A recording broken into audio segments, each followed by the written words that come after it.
दोस्तों नमस्कार। Study portal में आपका बहुत बहुत स्वागत है। दोस्तों, आप लोगों को पता है कि जब से एस्टेट के फॉर्म का जिक्र हुआ था, फिर नोटिफिकेशन आया, फॉर्म अप्लाई होने शुरू हुए और एग्जाम की डेट सबको पता है ही। लेकिन सभी बच्चों के दिमाग में एक क्वेश्चन बहुत ज्यादा है कि अलग अलग पोर्शन से जो टॉपिक होंगे वो कौन से होंगे। कभी बच्चे मैथ्स के टॉपिक पूछते हैं, कभी रीजनिंग के, कभी हिंदी के, कभी इंग्लिश के, कभी पेडागोजी के, तो कभी हरियाणा जीके और करंट के। और उसके साथ आपका सब्जेक्ट कंसर्न तो एक बहुत बड़ा मुद्दा बच्चों के बीच में बना हुआ ही है। इतना टाइम किसी बच्चे के पास नहीं था कि वो कोचिंग वगैरह ज्वाइन करते या 3-4 महीने से किसी अच्छे ग्रुप को ज्वाइन करके वो लंबे समय तक पढ़ाई कर पाते।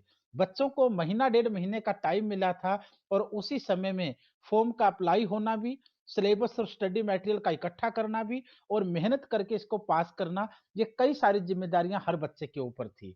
दोस्तों, आज भी कई सारे बच्चे, जब मैं दोपहर में क्लास छोड़ के निकल रहा था, तो आज भी कई सारे बच्चे मैथ का और अलग-अलग सब्जेक्ट का टॉपिक वाइज सिलेबस पूछ रहे थे कि सर कौन से टॉपिक होंगे जो इसमें से आएँगे। दोस्तों, इसी वजह से आज ये वीडियो मैथ के सिलेबस को लेकर के है कि जो हरियाणा के पीआरटी, टीजीटी, पीजीटी में जो कॉमन पोर्शन में जो मैथ आने वाला है या फिर पीआरटी के लिए सब्जेक्ट कंसर्न के हिस्से में जो चीजें आने वाली हैं, वहां आप लोगों को थोड़ा सा देखना है कि सिलेबस कौन से होंगे। चाहे वो यूएस की बात है, चाहे एसएसटी की बात है, चाहे साइंस का जिक्र है जो आपका सब्जेक्ट है, या फिर अगर पीजीटी वाले बच्चे तो उनके अपने सब्जेक्ट हैं, चाहे हिस्ट्री है, ज्योग्राफी है, पॉलिटी है, इकोनॉमी है, हिंदी है, इंग्लिश है, जो भी है। तो यहाँ एक एक चीज को आप इतना जरूर ध्यान रखें कि जो भी सब्जेक्ट आप पढ़ रहे हैं, उस सब्जेक्ट के उन चुनिंदा टॉपिकों को जरूर देखिए जो सिलेबस की लिस्ट में आते हैं। और दूसरी चीज, कुछ टॉपिक ऐसे होते हैं जो ज्यादा क्वेश्चन देते हैं, कुछ ऐसे होते हैं जहां से कम क्वेश्चन आते हैं, तो इसको भी आपको थोड़ा सा अपने आप को मेंटेन करके चलना पड़ेगा। तो आइए देखते हैं हैचटेट के अंदर मैथ के सिलेबस में कौन से टॉपिक होते हैं जो खास करके अब पेपर, आने वाले पेपर में आपको शिरकत करते नजर आएंगे।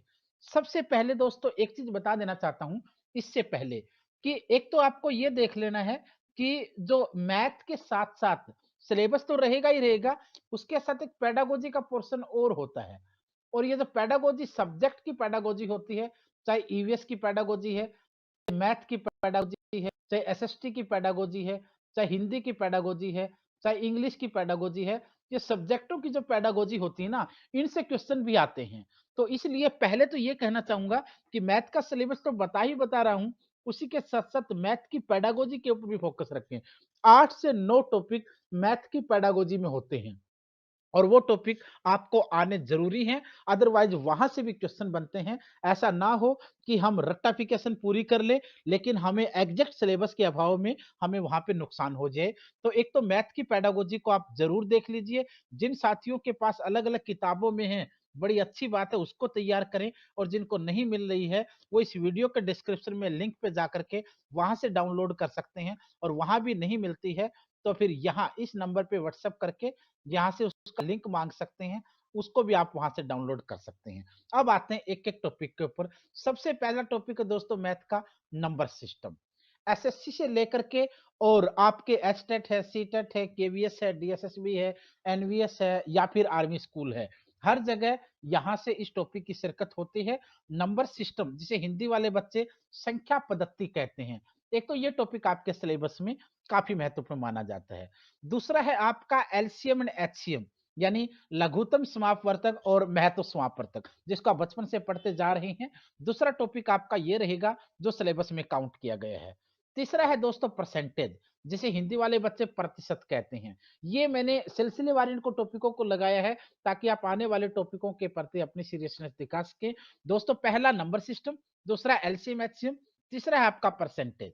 चौथे नंबर पे है रेशियो एंड प्रोपोर्शन, जिसे हिंदी वाले बच्चे अनुपात और समानुपात कहते हैं। हिंदी वाले बच्चे इसे अनुपात और समानुपात कहते हैं। चौथा टॉपिक आपका ये है। पांचवें नंबर पे है प्रॉफिट, लॉस एंड डिस्काउंट। छठा है सिंपल एंड कंपाउंड इंटरेस्ट, जिसे आप लोग साधारण ब्याज और चक्रवृद्धि ब्याज कहते हैं, यानी सिंपल एंड कंपाउंड इंटरेस्ट। सातवें नंबर पे है आपका एवरेज, जिसे हम लोग हिंदी वाले बच्चे, जिसको हिंदी में औसत कहते हैं। और आठवां है आपका इसमें एज रिलेटेड, यानी आयु संबंधी, आयु संबंधी। 9वें नंबर पे आपका है इंडाइसिस एंड चार्ट्स, जिसे हिंदी वाले बच्चे, जिसको हिंदी के हिसाब से घातांक और करनी कहते हैं। घातांक और करनी कहते हैं। 9वें नंबर के ऊपर आपके सिलेबस में जो टॉपिक है वो है time distance, train and boat stream. Time distance, train and boat stream, ये आपका 10वें नंबर का टॉपिक है। 11वें में है टाइम एंड वर्क, समय और कार्य, जिसको हम लोग बचपन से पढ़ते आ रहे हैं अलग अलग क्लासों में। 12वें नंबर पे pipe and cistern. Pipe and cistern का जो टॉपिक होता है, जिसे पाइप एंड टंकी कहते हैं आप लोग नॉर्मली, वहां से भी आपका क्वेश्चन ज्यादातर पूछ लिए जाते हैं। उसके बाद है मेंस्ट्रुएशन एरिया। ये टॉपिक भी आपके लिए बहुत महत्वपूर्ण है, जिसे हम लोग नॉर्मली ज्यादातर क्लासे में हर कंपटीशन एग्जाम में जहां से क्वेश्चन पूछने की उम्मीद होती है, अक्षेत्र हिंदी वाले बच्चे से अक्षेत्रामिति कहते हैं एरिया। उसके बाद 14वें नंबर पे है volume and surface area. Volume and surface area से भी क्वेश्चन समय समय पर पूछे जाते हैं, जिसे आप लोग आयतन तथा पृष्ठ क्षेत्रफल कहते हैं। और एक है आपका अलजेब्रा का पोर्शन।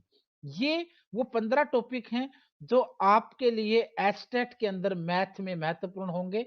एस्टेट का जो मैथ का पोर्शन है, चाहे वो आपका ये पीआरटी में कॉमन हो, चाहे आपका टीजीटी में कॉमन मैथ हो, चाहे आपका पीजीटी में हो, यहाँ से आपको इन 15 टॉपिकों को करना है। इनको किसी हद तक नहीं छोड़ना है। यहाँ से आपको जो 10 नंबर का मैथ का पोर्शन होता है, वहां से ज्यादातर चीजें मिल जाती हैं। जिन लोगों का टीजीटी वाला है, उनके लिए भी एक बड़ा पोर्शन इस हिस्से में से होता है। मैथ की पेडागोजी आपके पास है ही। अब बात करते हैं कहाँ से आपको करना है। सबके पास अलग अलग किताबें होती हैं, किसी भी मार्केट से, किसी भी राइटर की, किसी भी सेंटर की, सबके पास होती हैं। लेकिन जिन दोस्तों के पास नहीं है, उन दोस्तों के लिए मैं बता देता हूं, पवन यादव सर की जो बुक है वो हमारे पास अवेलेबल है। जो हैंड रिटन नोट्स हैं, जो हैंड रिटन नोट्स हैं, वो आप वीडियो के डिस्क्रिप्शन में जाकर के वहां से डाउनलोड कर सकते